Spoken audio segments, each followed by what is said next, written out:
The Intersystem Medical Concordat had spent roughly 4,000 years perfecting what they proudly called universal healthcare.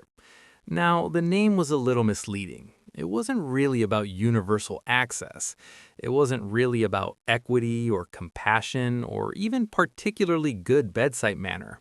It was, at its heart, built on one sweeping, galaxy wide assumption that most sentient beings were, medically speaking, assembled from tissue paper, wishful thinking, and an almost heroic amount of biological optimism. The galaxy's premier medical institutions operated on a principle so simple it had been engraved above the entrance of more than one hospital across a dozen star systems. If you got hurt, they could fix you. That was the promise. That was the covenant. Of course, the fine print, and there was always fine print in galactic medicine, specified that this guarantee was subject to certain conditions. Namely, that the injury in question didn't involve anything more traumatic than, say, a stern look delivered with excessive eye contact, or perhaps the emotional devastation of an overly aggressive handshake. For the vast majority of known species, this system worked beautifully. It worked so well, in fact, that most citizens of the Intersystem Concordat had never once questioned it. Medicine was good. Medicine was reliable. Medicine had cataloged thousands upon thousands of species, documented every bizarre quirk of alien biology, and developed a protocol for nearly every conceivable medical emergency. Take the Quillari, for example. They could survive a 3-story fall without so much as a bruised dignity, could walk away from a shuttle impact that would reduce most species to a small, regrettable stain. And yet, feed one of them something spicier than lukewarm water, and you'd have a full-scale anaphylactic emergency on your hands within 20 seconds. The Quillari Trauma Ward had a dedicated spice intake unit. It was, statistically, their busiest department. Then there were the Venshik. Their regenerative capabilities were the stuff of legend. Lose a limb, it would grow back within 3 standard weeks. Suffer a wound that would put most species on a ventilator. The Venshik would shrug it off, possibly while making lunch. And yet, and this was the part that kept xenobiologists up at night, expose a Venshik to certain wavelengths of yellow light, and they would go into complete anaphylactic shutdown before anyone in the room had even noticed there was a problem. Yellow light, the kind emitted by approximately 40% of standard corridor lighting across the galaxy. The Venshik delegates had made several very pointed complaints to the Architectural Standards Committee. The medical databases were staggering in their breadth. Thousands of species, tens of thousands of entries, each one its own little comedy of errors, ridiculous vulnerabilities paired with absurd tolerances, biological nightmares wrapped in perfectly ordinary-looking exteriors. The doctors had seen it all. The researchers had documented it all. The medical community, after 4 millennia of cataloging every possible way that life in the galaxy could be both astonishingly resilient and catastrophically fragile, had collectively arrived at a single, comfortable conclusion. They understood life. They understood its patterns. They understood its limits. They had built a vast and intricate infrastructure. Hospitals, training academies, emergency protocols, diplomatic health agreements, all resting on the bedrock assumption that life, as a general rule, was delicate, that sentient beings, whatever their shape or chemistry, were fundamentally things to be protected, handled with care, and occasionally patched back together when the universe got unkind. And honestly, that assumption had served them well. For thousands of years, across hundreds of star systems, in conditions ranging from the ice-locked moons of the outer reaches to the plasma storms of the Velthari expanse.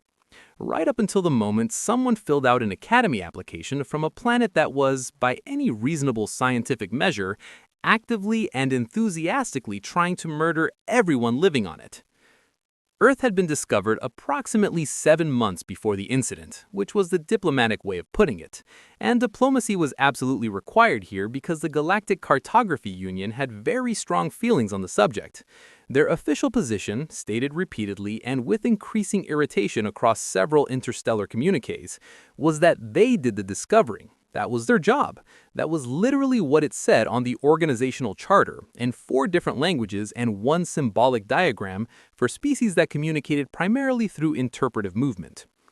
The problem was that humanity had, in the interim, been sending probe signals into deep space, developing faster-than-light theoretical frameworks, and generally behaving like a species that was absolutely going to stumble into the wider galaxy on their own terms, whether the Cartography Union liked it or not.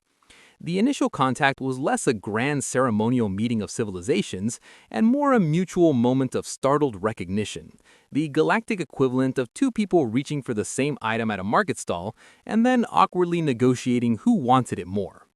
The Cartography Union lodged a formal diplomatic protest. Humanity, characteristically, sent back a cheerful response asking if they could schedule a follow-up meeting and whether anyone wanted to exchange recipes. The initial assessment reports that followed were, to put it mildly, concerning. Earth had been classified as a Class 12 Death World, a designation that sat in a special category of its own in the galactic taxonomy, reserved for planets so aggressively hostile to outside life that most civilized species treated them the way a Quillari treats a bottle of hot sauce, with profound respect, significant distance, and a firm policy of never ever opening the lid. The classification wasn't arbitrary. The assessment teams had done their homework. High gravity, 1.1 standard units, enough to put meaningful stress on most species' skeletal and cardiovascular systems within hours of exposure. Aggressive megafauna, creatures of enormous size and, in many cases, considerable intelligence that had evolved specifically to compete with, hunt, and occasionally consume other apex predators. Weather patterns that defied easy categorization, flash-frozen tundras in one hemisphere, superheated deserts in another, vast oceanic systems capable of generating storms that could level settlements, and atmospheric electrical phenomena so powerful they could be observed from orbit. Tectonic instability, a moon, singular, massive, close, that exerted gravitational forces causing planet-wide tidal shifts twice daily. An atmosphere that was, without significant biological or chemical adaptation, corrosive to the respiratory systems of approximately 60% of known species. Microorganisms of such variety and aggression that the xenobiologists had spent 3 weeks just documenting the categories before they'd even started on the individual species. And living in the middle of all of this, not just surviving, but apparently thriving, not just enduring, but building cities and writing poetry and launching rockets and filing diplomatic protests with interstellar cartography organizations, was the dominant species, Homo sapiens, humans. The reports, filed by assessment teams who had not been emotionally prepared for what they found, carried a tone of barely contained alarm that made for fascinating reading in the xenobiology departments of 3 different universities. Humans, the reports noted, came from a planet where falling into water from sufficient height could kill them instantly through sheer kinetic force, where their own star, the source of light and warmth that made their civilization possible, could give them a progressive cellular mutation disease if they spent too much time in its direct radiation, where invisible microorganisms conducted a continuous, low-grade biological war against their immune systems every single day of their lives, where a person could be killed by consuming the wrong plant, breathing in the wrong airborne spore, or being bitten by something so small it could comfortably rest on the tip of a finger. And despite all of this, despite the gravity and the megafauna and the weather and the microscopic assassins and the cancer-inducing star, humans lived an average of 80 revolutions around that star, sometimes more, with increasing frequency considerably more. The xenobiologists had been fascinated in the way that people are fascinated by a controlled explosion, transfixed, intensely interested, and very grateful to be watching from a safe distance. The military strategists had been concerned. The medical community had been quietly, professionally horrified and had immediately convened an emergency working group to produce what they called the Deathworld Species Medical Protocols, a document of considerable length that could, if you stripped away all the technical language and citation footnotes, be summarized in a single sentence. Treat them like they're made of reinforced durasteel and pray with every fiber of your being that you never have to find out what actually breaks them. The Intersystem Military Academy on Threshold Station had accepted 6 human cadets into their program. This decision had been made, truthfully, for reasons that were approximately 40% genuine merit, 30% diplomatic necessity, and 30% the Commandant's deep personal commitment to the Academy's founding principle that any qualified candidate from any species deserved a place at the table. The humans had passed the entrance examinations with scores that had initially prompted the admissions office to check for testing irregularities. Not because the scores were impossibly high, they weren't, they were well within the top percentile, but not suspiciously so, but because of how the candidates had looked while achieving them. Bored. Not quietly focused, not professionally composed. Bored in the particular way that people are bored when they are completing tasks that fall meaningfully below their level of engagement. 3 of the 6 had finished their physical assessments early, and then, when told they had remaining time, had asked if there was anything else they could be doing. This had been the first warning sign. The admissions office had noted it in the file and moved on, because there was a great deal of paperwork involved in accepting 6 candidates from a newly contacted species and not much bandwidth left over for existential dread. Cadet Van Roar was not, by any measure he would have recognized, exceptional. He was 19 standard years old, barely an adult by human reckoning, practically a child by the standards of species whose developmental periods stretched across decades. He stood at 1.8 meters, which was average for his species and slightly below average for the general cadet population at the academy. Brown hair, brown eyes, a face with the kind of unremarkable geometry that fades easily into crowds and is deeply useful in certain professional contexts. He had the easy, relaxed posture of someone who had spent years doing physical work outdoors and had never found a reason to be tense about it. He was also, though he didn't mention it unless asked, from a region of Earth called Montana. This was not a fact that meant much to anyone at the Academy, which was understandable given that they had only known Earth existed for 7 months. But in the context of human geography and lived experience, it carried weight.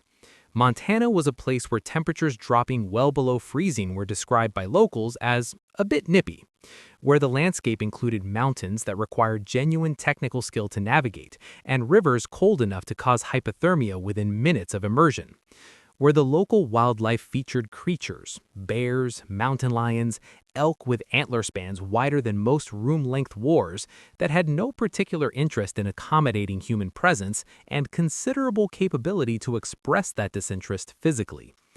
Growing up in Montana meant growing up with an intuitive understanding of physical risk that most species in the galaxy had never needed to develop. It meant handling livestock that outweighed him by 400 kilograms and had their own opinions about being handled. It meant hiking trails at altitude, learning to read weather before it turned dangerous, and developing the kind of calm, practical relationship with physical danger that comes from living alongside it every day from childhood. By human standards, Van Roar was completely, unremarkably, forgettably ordinary. By galactic standards, he was a biological impossibility wearing comfortable clothing. TMC Chell was, by contrast, absolutely trying to make an impression. The Van Nauer were one of the more physically commanding species in the Academy's diverse population, and Tarmac had leaned into this with a focused dedication of someone who had spent considerable time thinking about how he wanted to be perceived. He stood at 2.3 meters, had 4 arms arranged in 2 articulated pairs, and carried keratin plating across his shoulders and back, natural armor that had evolved over hundreds of thousands of years of territorial disputes among his species, providing both protection and a visual signal that was essentially the biological equivalent of a sign reading, "Reconsider your choices." The Van Nauer weren't aggressive by nature. That was important to understand. They weren't cruel or violent or malicious. They were a species that built their entire civilization around a central cultural value. Strength was the highest virtue, and with strength came both responsibility and status. Physical capability wasn't just admired among the Van Nauer. It was the primary language through which respect was expressed and hierarchy was established. This had served them well for millennia. Their society was orderly, their military was disciplined, and disputes that might have led to prolonged conflict in other cultures were resolved efficiently through demonstrations of relative capability. The problem with the system, from an interspecies perspective, was that it required everyone around you to be operating in the same framework. It required the beings you encountered to understand that size and strength were meaningful signals, and to respond to them accordingly. It required the world to play by Van Nauer rules. Tarmac had been at the academy for 2 cycles. He'd established himself thoroughly. Top of his class in physical combat, 3 records in strength-based athletic assessments, the kind of presence in a corridor that made other cadets naturally give way, not from fear exactly, but from a wordless acknowledgement of differential capability that was so ingrained that it had become social reflex. And then the humans had arrived. Soft-skinned, thin-boned, the look of them, small by the standards of anyone who'd spent 2 years measuring themselves against the full range of species at the academy. They talked about their homeworld with the casual ease of people describing a slightly inconvenient commute. Oh yes, there are predators, enormous ones. We grew up around them. It was fine. They lifted weights that Tarmac would have considered moderate for his own training. They ran the endurance assessments with a steady, patient stride that looked, frankly, like it could continue indefinitely. And everyone was very polite about it, very diplomatic, because these were new members of the galactic community and interspecies relations were delicate, and it would have been deeply inappropriate to say what several people were thinking, that whatever their planet was like, these small, unremarkable-looking beings had no particular business sharing space with the serious cadets. Tarmac had been thinking it, not quietly, to anyone who would listen and several people who'd stopped listening 2 weeks ago. The confrontation started over something so trivial that it barely deserves the word confrontation. Ven had been in the Resistance training facility running through his daily strength work. It was a methodical routine, not showy, not designed for an audience, just a systematic maintenance of physical capacity that humans had learned over centuries of accumulated sports science and practical necessity was how you stayed functional in conditions that wanted to break you. Tarmac walked over and informed him, with the confident brevity of someone who had never once needed to justify a request, that the equipment was reserved for serious athletes. There was a moment, in the breath between that sentence and whatever came next, where the whole thing could have dissolved into nothing, where Ven could have smiled, offered a polite acknowledgement, moved to a different station, could have let it go. Could have decided that the social calculus of this particular moment favored accommodation over friction. Ven considered this. He was 19 years old. He'd spent 3 months listening to various species make observations about human fragility, human primitiveness, human questionable presence at a military academy. He'd been patient. He'd been diplomatic. He'd been, by his own reckoning, considerably more accommodating than the situation strictly required. He was done being accommodating. "I'm using it," he said, and turned back to the machine. This was not the response Tarmac had anticipated. On his homeworld, in every social context he had ever navigated, when someone of his size and standing made a request of this kind, the conversation ended there. The social hierarchy had spoken. The appropriate response from the smaller party was compliance, graceful or otherwise, because the alternative was a challenge, and challenges had consequences, and these consequences were generally sufficient to ensure that the hierarchy ran smoothly. Then being human meant he had a somewhat different operating framework. He was familiar with hierarchies. He respected genuine authority, but size in his experience was not authority. It was just size. He'd grown up around creatures that were enormously larger than him and had learned that the appropriate response to their size was situational awareness and practical respect, not automatic deference. His older brothers, who both outweighed him, had tried the size as authority approach during his childhood and had found it wanting.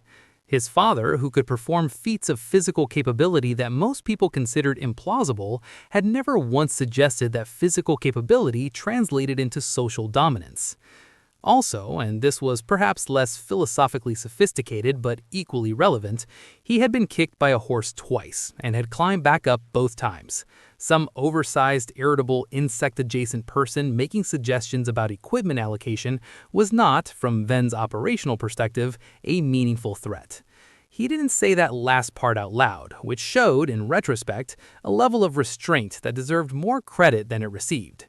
The Werner's mandibles clicked with a specific frequency that, among his people, communicated the early stages of serious displeasure.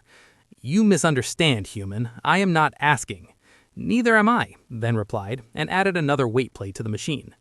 What followed was very fast and would be analyzed extensively over the coming weeks by 3 separate departments. The Verner were by objective galactic measure a physically formidable species, dense musculature, keratin plating that provided natural impact resistance, the leverage advantage of 4 articulated arms. Tarmac specifically could lift approximately 300 kilograms without what his physiology would classify as serious strain. In any gathering of the galactic species ranked by raw physical capability, the Verner placed comfortably in the top 15%. This was genuinely impressive. The complication, the one that the Academy's xenobiology files had noted, the one that the Deathworld species medical protocols had flagged in bold text, the one that nobody had thought to mention to Tarmac before this particular Tuesday, was the context. Humans were from a planet with 1.1 standard gravity, not dramatically higher than galactic average, but enough, over millions of evolutionary pressure, to produce a species whose basic biological architecture was calibrated for conditions that would fatigue most others into dysfunction within hours. Their muscle fiber density was, by any comparable analysis, unreasonable. Their skeletal structure had been reinforced through the relentless arithmetic of natural selection to handle continuous gravitational stress as a baseline condition rather than an exceptional circumstance. Their tendons and ligaments, the cables that connected the whole system, had a capacity for energy storage and release that xenobiologists had classified, after considerable debate about appropriate terminology, as startling. And then there was the other thing. The thing the medical community was still actively arguing about in 3 peer-reviewed journals: adrenaline. When threatened, humans experienced a neurological and hormonal cascade that did several things simultaneously.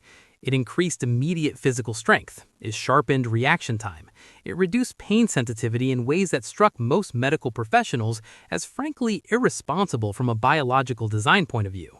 Pain was supposed to be a warning signal, not something you could simply turn down when inconvenient. It narrowed focus onto the immediate situation with a laser precision that bypassed slower deliberative processing. And it did all of this automatically, triggered not just by direct physical danger, but by social stress, competitive situations, perceived threat. The system was, in the assessment of the xenobiologists who wrote the original paper, calibrated for an environment where hesitation cost lives. Tarmac made his decision. He reached out with one of his 4 hands and grabbed Ben's shoulder, intending to pull the human away from the equipment. It was a dominance display, the kind that worked, reliably, on every other species in the Academy. A physical reminder that the hierarchy was not a suggestion. A demonstration that when Psi spoke, it expected to be heard. Ven's response was automatic.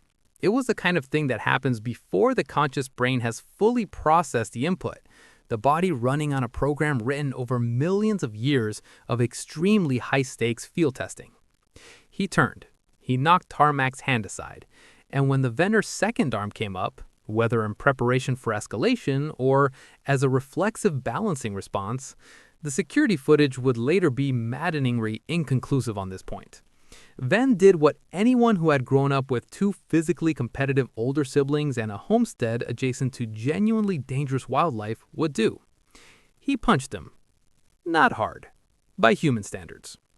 Later, Ven would insist on this point with the dogged persistence of someone who needed it understood. He had been trying not to cause serious injury. He had been operating with restraint. He had pulled the punch.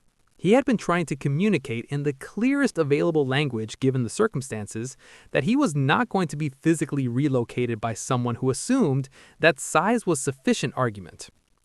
The problem was that "not hard" by human standards was a phrase that desperately needed context in a galaxy where most species had never, once, needed to develop facial structures capable of absorbing significant kinetic impact. The sound was somewhere between a crack and a crunch, with wet acoustics underneath that made the sound resonate in a deeply unpleasant way in the chests of everyone in the room. Tarmac's head snapped back. His mandibles, which had been in mid-click, partway through some expression that would never now be completed, separated from their housing with a noise like breaking branches after an ice storm. His secondary eyes, the peripheral ones that his species use for spatial awareness in a fight, simply ceased to function as coherent organs. His primary eyes, protected by more substantial bone structure, survived, but the tissue surrounding them didn't. The keratin plating on his face evolved over geological time to withstand headbutting contests with members of his own species, fractured in 3 places. The veneer dropped, not dramatically, not in the stylized, choreographed way of training simulations or entertainment media. He dropped the way things drop when the system holding them upright has received a signal it cannot process and has simply stopped sending maintenance power to the relevant infrastructure. Like a puppet with the strings cut, straight down. The training facility was silent. It was the particular silence of a group of people whose understanding of the world has just been revised without their consent. Everyone in the room was running the same internal calculation. I saw what I just saw, and it cannot be what I think it is. And yet, the evidence is lying on the floor with blue-green fluid pooling around what used to be a face. Ven looked at his hand. Some blue-green blood on the knuckles. Minor swelling at the impact point, the small bones of the hand absorbing and distributing force the way they were apparently specifically designed to do. He looked at Tarmac. The veneer was making a sound that bore no resemblance to any vocalization Ven had ever heard before. Something between a broken ventilation system and the noise a badly tuned engine makes in its final moments. He looked at the other cadets. They were staring at him with the focused, unmoving attention of people who have just watched something they will spend years trying to contextualize. "Oh," Ven said. He said it the way you say something when you are in the earliest stages of shock and your brain has not yet caught up with your mouth. "Oh, that's not good." This was, in retrospect, something of an understatement. The medical response team arrived in 90 seconds, which was actually genuinely impressive logistics. They'd been alerted by the facility's automated trauma detection system, which had flagged what it classified as a significant biological impact event, and dispatched the nearest team accordingly. The system had been designed to catch training accidents, equipment malfunctions, overexertion events, the occasional interspecies physical misunderstanding that resolved itself before anyone needed surgery. It had not been designed to process the information that a cadet had simply punched another cadet. The data it was receiving didn't fit the existing categories. It kept trying to reclassify the event as a kinetic weapon discharge or a structural collapse. Dr. Quillenviche, head of emergency medical services, arrived on scene, took a professional assessment of the situation, and immediately called for a full surgical team. Not because protocol demanded a full team for what had been reported as a training incident, but because after 40 years of medicine, he had developed a very finely calibrated internal alarm that was currently producing the kind of sustained high-frequency alert signal he associated with shuttle accidents and structural failures. "What happened?" he asked, watching his team begin the careful, urgency-touched process of loading Tarmac onto a hover stretcher. "I hit him," Ven said. There was no point in embellishing it. "He grabbed me first. I thought he was going to escalate to a full attack," I responded. Dr. Vesh looked at Ven's hand. Slightly swollen, minor abrasions, the kind of thing that might require a cold pack in 15 minutes. He looked at Tarmac, who bore approximately the same relationship to his original face as a building site bears to the structure it used to be. He looked back at Ven's hand. "You're one of the humans," he said. "Yes, sir." The doctor's primary eyes dilated, the Quillari equivalent of sudden, cold clarity arriving where comfortable assumptions had previously resided. "We need to move now. Surgical Bay 3, full cranial reconstruction prep. Move." The surgical team stood around the medical scanner displays in Bay 3, and the expressions around that table would have been, in different circumstances, almost comic. 6 highly trained medical professionals, each with decades of experience, each having seen things that would make a civilian sleepless for weeks, each looking at the scans with the particular expression of people who are being professionally challenged by something they theoretically understood, but had never expected to encounter in practice. "Primary mandible, 4 fractures, 2 of them structural," reported Dr. Yenna, scrolling through the imaging with the careful attention of someone who isn't quite believing what they're reading. Secondary mandible, complete detachment from the housing joint. Both primary eyes, significant subdermal hemorrhaging. The tissue is under considerable pressure. We'll need to relieve that before. Right orbital socket, hairline fracture, said Dr. Thresh, the Thressen skeletal specialist.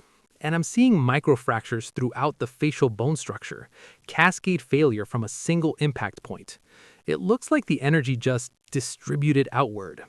Secondary eyes? A pause. Gone. We'll be looking at full cybernetic replacement. Nasal cavity? Collapsed. We'll need structural support grafts and synthetic tissue. Keratine plating? Approximately 30 square centimeters are too fragmented to repair. We'll need grafts. Dr. Vesh studied the full body scan, the impact vector analysis, the cascade fracture mapping. He was quiet for a moment. How is this possible? Dr. Yena asked, pulling up comparative structural data on venar cranial anatomy. The venar keratine plating evolved to withstand territorial headbutting. Their facial structure has handled direct impact forces comparable to what I'd expect from a collision at moderate vehicle speed. They're not fragile. No, they're not. Dr. Vesh turned to the terminal and pulled up the preliminary human biological files, still incomplete, still being compiled, but already telling a story that he was finding deeply instructive. But pull up the xenobiology report on human upper body structure. They pulled it up. The room got quieter. The human hand, the report explained, contained 27 bones arranged in a structure that served two simultaneous purposes. It was a precision instrument of remarkable sensitivity and fine motor control, capable of manipulating objects at scales that challenged even purpose-built mechanical tools. And it was, when closed into the specific configuration that humans called a fist, an impact delivery mechanism. The bones of the knuckles were positioned and shaped to distribute force across the widest possible surface, while transmitting the maximum kinetic energy forward. The structure of the wrist reinforced the transmission path.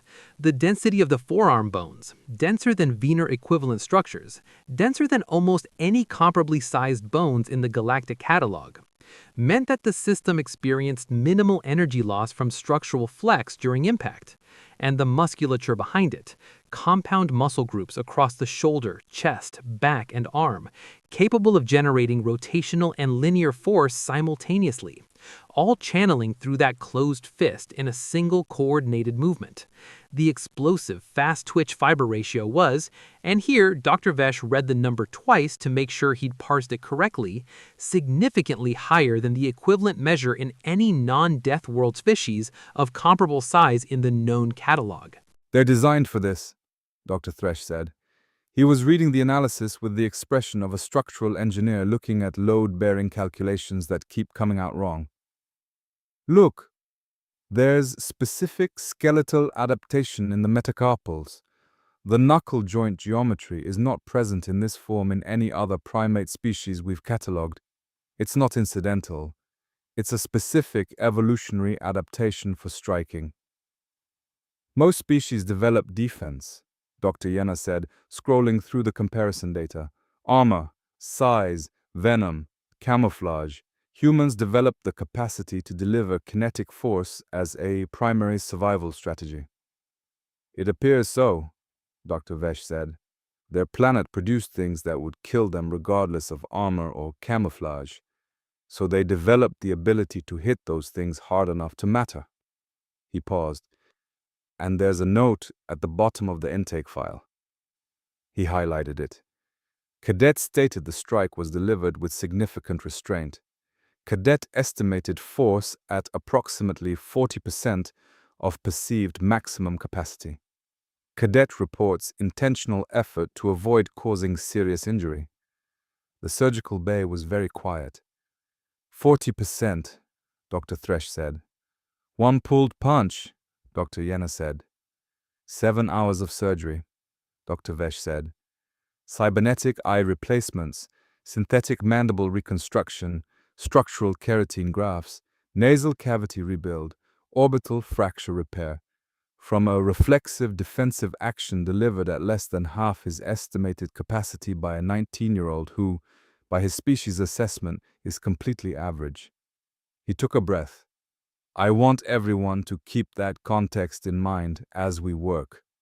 Now, someone flag this for the commandant. She needs to know what's in her academy. And let's get started. They worked for 7 hours. While the surgical team rebuilt what had, until recently, been a face, Commandant Riva Callas was in her office watching security footage on repeat. Commandant Callas was Thressen, 1.5 meters of compact gray-blue efficiency with the kind of analytical intelligence that had made her, over 30 years of military service, one of the most decorated strategic minds in the Intersystem Defense Coalition. She had run the academy for 15 years. She had graduated thousands of cadets. She had, in the course of that career, seen interspecies incidents of every conceivable variety. Misunderstandings, cultural clashes, genuine accidents, the occasional, deliberate provocation. She had never seen anything that looked like this footage. Run the analysis again, she told her tactical computer. Human cadet strike generated approximately 850 standard newtons of force at the point of impact, the system reported, overlaying vectors and calculations onto the footage with the dispassionate clarity of mathematics that doesn't care how you feel about the numbers. Accounting for human skeletal density and observed muscular engagement, strike was delivered at approximately 40% of estimated maximum capability. 40%, Callas said. She leaned forward. He was holding back. Confirmed. Bioscan data indicates the human cadet's hormonal response was in the early stages of activation, well below what the xenobiology files describe as the species combat stimulant ceiling. Muscular engagement was partial.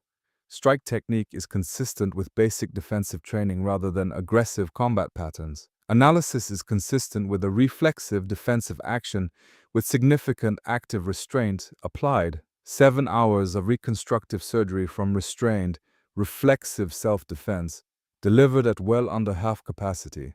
She pulled up the full biological assessment on human combat physiology and read it in the way she read everything, thoroughly, twice, with a pen making notes at the margins. Then she sat back and looked at the ceiling for a long moment. "Get me the complete combat capability analysis for Homo sapiens," she said, "and schedule an emergency meeting with the combat training department. We need to have a very comprehensive conversation." The biological assessment arrived 20 minutes later and was the kind of document that makes experienced military professionals pause, put it down, pick it back up, and read the summary paragraph again to make sure they understood the implications. Humans, it explained, had evolved as persistence predators. This was the technical term for a hunting strategy that relied not on ambush or raw speed, but on sustained endurance, the capacity to follow prey animals at a moderate pace for hours, sometimes an entire day, maintaining steady movement while the prey, which was faster in short bursts, eventually exhausted its ability to regulate its own temperature and collapsed. This required a cardiovascular system of extraordinary efficiency. It required a cooling mechanism, the sweat gland network that covered essentially the entire human surface area, that could dissipate metabolic heat continuously during extended exertion. It required skeletal and muscular structures designed to absorb and recover from repetitive impact stress over extremely long periods without accumulating damage that compromised function. But humans had also evolved as opportunistic ambush predators, the report continued. When the situation called for sudden, decisive force rather than sustained pursuit, they could deliver it. Explosive, fast-twitch muscle activation, rotational force generation, the specific skeletal and connective tissue adaptations for transferring that force into a target while minimizing structural feedback through the striker's own body. The closed fist strike, the report noted, was a uniquely human innovation, a configuration that turned the hand into a biological impact weapon with no meaningful equivalent in any other species of comparable size. And then there was the adrenaline system, which occupied its own section in the assessment with a header That raid, in the dry language of scientific documentation, combat stimulant cascade, human-specific mechanism. The system detailed precisely what happened neurologically and hormonally when a human perceived threat, the strength increase, the reaction time enhancement, the pain sensitivity reduction, the narrowing of processing to immediate survival relevant information. And it noted that this system was not triggered exclusively by direct physical danger, social threat, competitive pressure, a perceived challenge to personal safety or dignity. All of these could activate the cascade, sometimes within seconds of the triggering event. In other words, humans had an automatic, internally generated combat stimulant that made them more physically capable and more focused, specifically when someone threatened them. Lieutenant Morax, the Academy's head combat instructor, read the assessment in silence and then set it down on the table between himself and Commandant Callis. "They're not just soldiers," he said. He was Wiener himself, and the incident had arrived close enough to personal that he'd been working to keep the professional distance required for clarity. "They're not people who train to be dangerous. They're dangerous at the baseline. From the cellular structure up, the training just focuses what's already there. All species have evolved defensive capabilities," Callis said.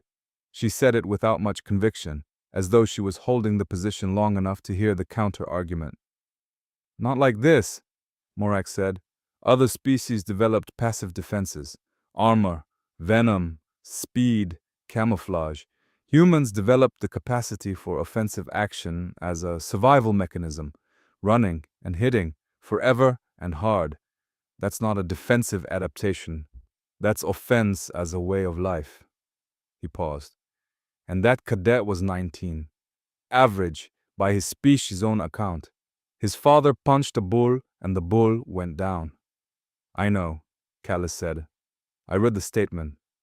They were both quiet for a moment. "We have 6 of them," Morak said. "And we were almost too polite to accept them." Callis was quiet for a long moment, looking out the viewport at the station's rotating ring, the stars turning slowly beyond it. "We're not expelling them," she said finally. "This incident, on review, is legitimate self-defense. What it has demonstrated is that we had protocols designed for a galaxy we thought we understood, and humanity just updated our education." She pulled up a blank protocol document. "New procedures. Modified training rotations for Deathworld species until the rest of the student body has been properly briefed. Mandatory species capability seminars for all cadets. Updated medical facilities. And a very clear communication to every student that physical confrontations with humans should be approached with the same caution you'd apply to handling a live explosive. Because based on our most recent data, the comparison is not hyperbole." Venn spent 3 days in administrative limbo. He'd given his statement to Academy security.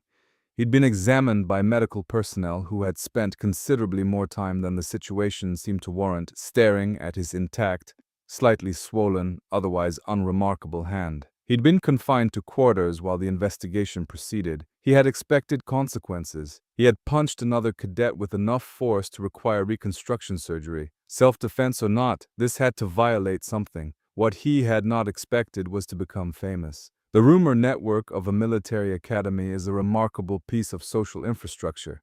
It operates without maintenance, requires no formal communication channels, and transmits information with a speed and creative elaboration that would be genuinely impressive in a purpose-built communication system. Within 6 hours of the incident, everyone on the station knew that a human cadet had put a Wiener into surgery with one punch. By the 3rd day, there was a version circulating that Tarmac had been killed, and the Academy was actively covering it up. The truth was less dramatic and, in some ways, more unsettling, because the truth didn't require embellishment. When Venn was finally called to the commandant's office, he sat down across from a Thracian woman, who looked, he thought, like someone who had been planning to get a full night's sleep sometime this week and had given up on that plan. Commandant Callis reviewed the incident dispassionately. She told him the security footage supported his account. She told him Tarmac had confirmed, in his own statement, that he'd initiated the physical contact. She told him the incident had been ruled self-defense. And then she said, "Cadet Rohr, you are aware that what you consider not full force resulted in 7 hours of reconstructive surgery." "I am now, ma'am. Do you understand that by galactic standards, you are an extremely dangerous individual?" Ven was quiet for a moment, genuinely considering the question rather than reflexively answering it. "I'm starting to, ma'am. But back home, I'm just average. My older brother hits harder than I do. My father once punched a bull that was charging him. The bull went down.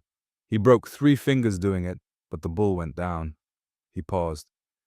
"Where I'm from, that's just a story you tell at dinner.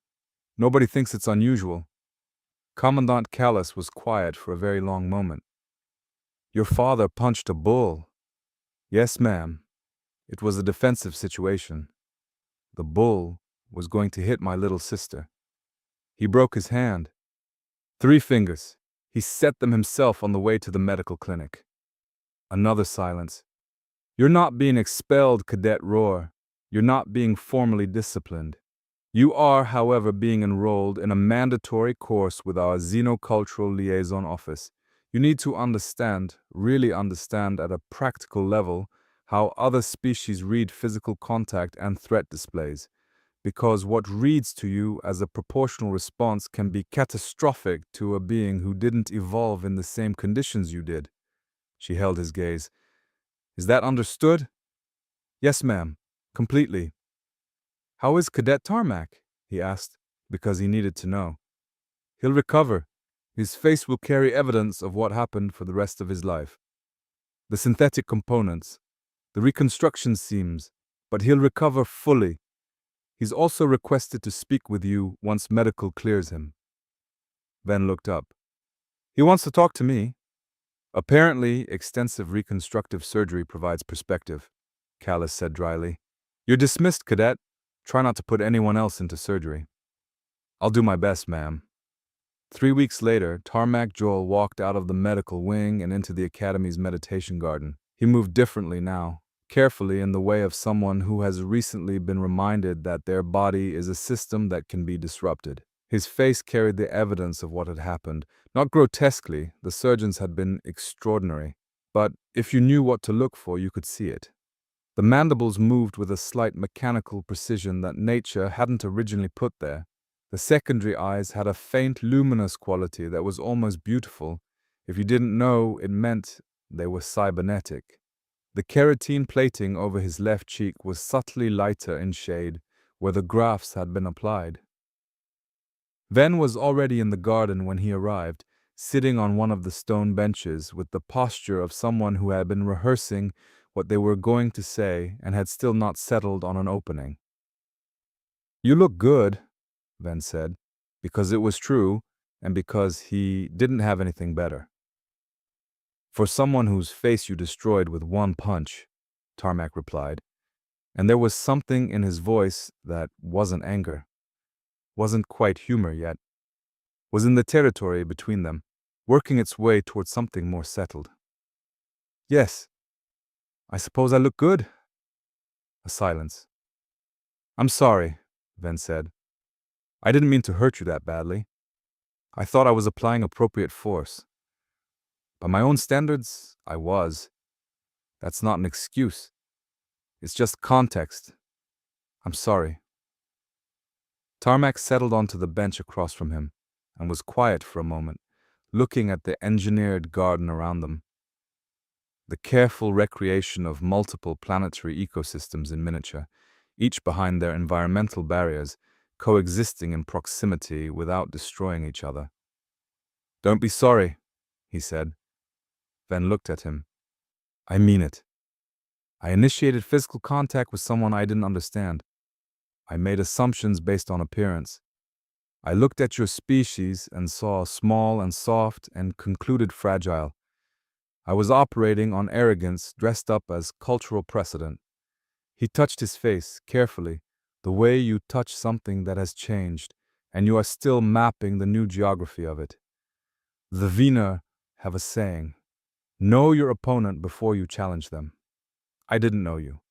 I didn't know anything about humans except things I'd decided based on how you look. That's not an error in judgment. That's just stupidity wearing a uniform. He looked at Ven directly. You taught me something. It was expensive education, but it was accurate. Ven was quiet for a moment. How do you feel about expensive education? Something in Tarmac's posture shifted, not quite a laugh, but its predecessor. I've been reading about your planet, he said. Earth. Yeah. It's extraordinary. And not in a positive way. The things you describe as normal, the weather systems, the megafauna, the atmospheric conditions, there are survival training programs in this academy that would be considered mild compared to what you describe as a Tuesday in the countryside. Montana especially, Ven agreed. Other parts of Earth are worse. Worse. Significantly worse. Australia, for example. Tarmac made a sound that was, unmistakably, a laugh. Not a big one. A careful one, from someone whose face was still calibrating. But a real one. You call yourself fragile, he said. You call your species fragile. We are, by our own standards. We can be killed by falls or infections or the wrong plant or 100 other things that our planet throws at us constantly. We're always fighting to stay alive. We're not naturally armored. We're not naturally venomous. We don't regenerate. Ven shrugged. We just decided that the best defense was making sure everything around us had a worse time than we did. The best defense is overwhelming offense. One of our philosophies. Yeah. Tarmac was quiet, touching his face again. Mapping it again. I wanted to tell you something, he said. In Vner culture, when someone demonstrates superior capability to you in a genuine contest, you owe them respect and acknowledgement. It's not about losing. It's about recognizing reality accurately. He met Ven's eyes. You demonstrated superior capability. You did it with restraint that I didn't understand at the time and am still processing now. That is worthy of honor. I don't want honor for putting you in the hospital. I understand that. You have it anyway. A pause. I also wanted to say, I'm glad your species is here. In this coalition. I didn't think so before. I was one of the loudest voices saying you didn't belong. But I was wrong, and being wrong about something this significant means revising the position completely, not just quietly. He stood, extending one of his 4 hands. Friends. Ven looked at the offered hand. Reached out. Shook it with the kind of careful, deliberate grip that communicates I know what I'm capable of and I'm being thoughtful about it. Friends, he said. But warn me if you're going to grab me again. My reflexes are still calibrated for Montana. Agreed, Tarmac said. And perhaps, once my face has finished healing, teach me what those reflexes look like. If humans are going to be part of this military, the rest of us should understand how you fight. I'd like that, Ven said. Though I'll go very slowly at first. Very slowly, Tarmac agreed seriously. At first. The new protocols were implemented the following month. The modifications were, officially, framed as enhancement measures, updates to existing procedures to accommodate the expanding diversity of the Academy's student body. Unofficially, everyone understood them as a direct response to what was already being called, in the more colorful corners of the rumor network, the incident. Deathworld species, currently a category of exactly 6 individuals, but theoretically extensible, were given modified training schedules that ensured gradual, structured integration with the general cadet population. All students were required to complete seminars on species-specific biological capabilities and threat response profiles, with special attention given to the concept of asymmetric capability. The idea that a species which appears physically unimposing by general standards might possess specific capabilities that vastly exceeded their apparent threat profile. The medical facilities were upgraded, the trauma capabilities expanded, the xenobiology databases updated with substantially more detailed entries. And quietly, without formal announcement, the combat training instructors began studying human fighting techniques with a thoroughness that they applied to very few subjects.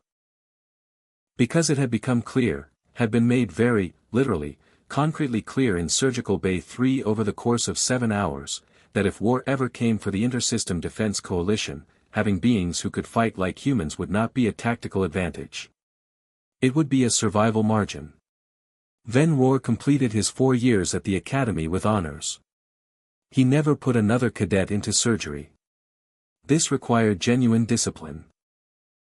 Not because he was naturally aggressive, but because the galaxy kept presenting situations where his calibration was simply wrong, where something he'd been doing since childhood registered as a catastrophic event to everyone around him, and he had to learn, consciously and continuously, to translate between his own baseline and the baselines of everyone else. He and Tarmac became, over 4 years, something that neither of them had anticipated in that meditation garden. Genuine friends, in the deep and functional sense of people who have seen each other clearly and chosen to continue anyway. They sparred together, very slowly at first. Then faster, with Tarmac developing a genuinely formidable defensive style that incorporated what he'd learned about human striking patterns. They studied together. They argued about tactics and philosophy and the relative merits of Montana versus Tarmac's home continent, which also had weather that should probably have been more alarming to its inhabitants than it apparently was. In their final year, they co-authored a training manual on cross-species combat integration. The introduction read simply: assumptions about capability based on appearance are dangerous. A species that looks fragile may have evolved on a planet that made them anything but. A species that looks invulnerable may have never needed to develop the reflexes that vulnerability forces. Before you challenge someone, understand them. Before you dismiss someone, study them. Before you decide someone doesn't belong beside you, consider what they survived to get there. And if they come from a death world, perhaps just don't threaten them at all.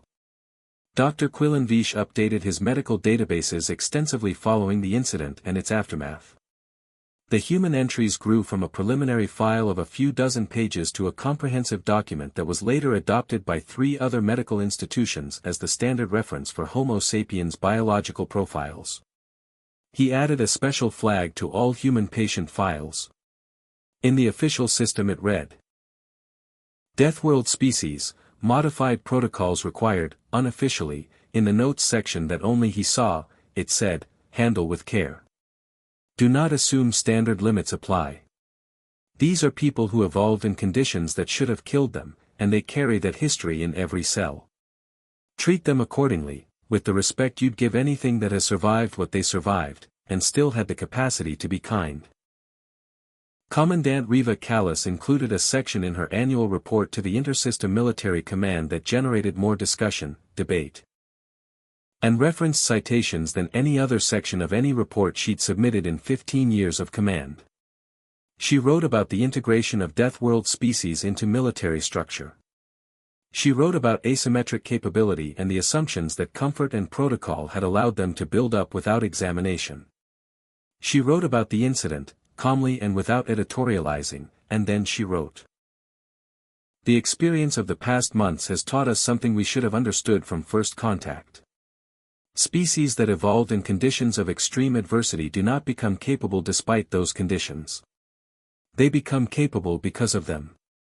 Their strength is not separate from their vulnerability, it grows directly from it.